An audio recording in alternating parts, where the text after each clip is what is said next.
We are at a really interesting point because content is consumed in so many different ways and places. So if we can get better at building really relevant, really good content, getting it to the right audience at the right time, ultimately, I would hope that we could actually build less content. In our industry, there are big players and then there are really small players. One of the things that we're trying to do is leapfrog our competitors. If we're just playing catch up to them, we're never going to win the race. For Ciena specifically, the major pain point that we wanted to solve first is getting the marketing content house in order and then serving all that up to sales, because the major issue for sales is not being able to find what they need. Content operations is basically the core of what most of our marketing efforts are. In the past, it was all events and product launches. Advertising is always going to exist, and it's always going to be important, but content's really where companies are going to be able to differentiate themselves.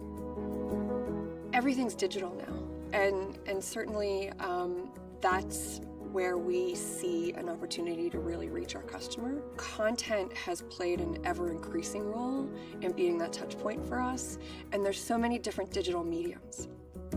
We think about content as more than just, PDFs and things like that. It's actually also the conversations that the sales team, they're having with prospects and customers. I look at content as an enabler of sales. For me, a big criteria for success not only is the content driving, growth externally, but is it really solving the need of the sales team? That's my internal customer that I have to serve. One of the things that we used to see a lot of was the different silos kind of working on really similar projects and not knowing that somebody else was already doing that.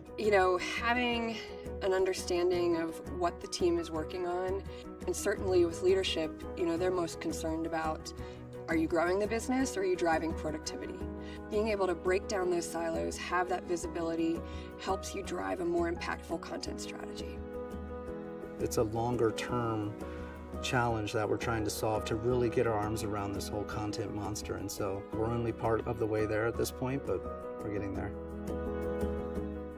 Before, we were never sure at what point our content was being used during that buyer's journey. Now we've gotten much more intelligent about deciding where a certain piece of content will be introduced to the buyer at which stage. We don't have retail stores, right? So we don't have a place, at least at GE, where customers come to. So content, in many ways, is a very large driver of our customer experience. Compose has been a great partner. We've seen a lot of technologies out there that maybe solve one piece along that life cycle of a piece of content, but nobody who really understands it in full. And so having a partner that not only has the tool that enables us to look across that life cycle, but also, I'd say the industry know-how to help us be most effective along the life cycle has been extremely valuable.